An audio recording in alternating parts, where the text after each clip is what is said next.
Hi all. நம்ம வீட்ல வந்து சாம்பிராணி போடுறது வந்து ரொம்பவே நல்லது. நம்ம வீட்ல இருக்க நெகட்டிவ் எனர்ஜிலாம் போயிட்டு பாசிட்டிவான வைப்ஸ் வந்து நம்ம வீட்ல இருக்கும். அதனால வந்து சாம்பிராணி போட்டா வந்து ரொம்ப நல்லது அப்படின்னுவாங்க. சாம்பிராணி போடும்போது நம்ம என்னென்ன பொருள் வந்து யூஸ் பண்ணலான்னா, சுத்தமான பால் சாம்பிராணின்னு விக்கும். அது வாங்கிக்கோங்க. அது வந்து நல்லாருக்கும். அது வாசனையுமே நல்லாருக்கும். சாம்பிராணியுமே நல்லா சுத்தமா இருக்கும். அதனால வந்து பால் சாம்பிராணி. நெக்ஸ்ட் வந்து வெண்கடுகு. வெண்கடுகு வந்து நம்ம வீட்ல இருக்க திஷ்டி நெகட்டிவ் எனர்ஜிலாம் இருந்தா வந்து அது கடுகு வந்து எப்படி வெடிக்குதோ, அதே மாரி அது எல்லாமே வெடிஞ்சிரும் அப்டின்னுவாங்க. அதுக்கப்புறம் வந்து குங்கிலியம், மருதாணி விதை. இந்த மருதாணி விதை வந்து நாட்டு மருந்து கடையில கேளுங்க. அவங்களே தருவாங்க.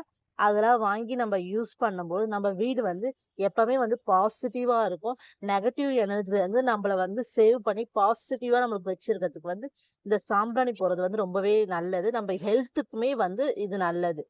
ஓகே. சப்போர்ட் பண்ணி சப்ஸ்கிரைப். பாய். Thank you.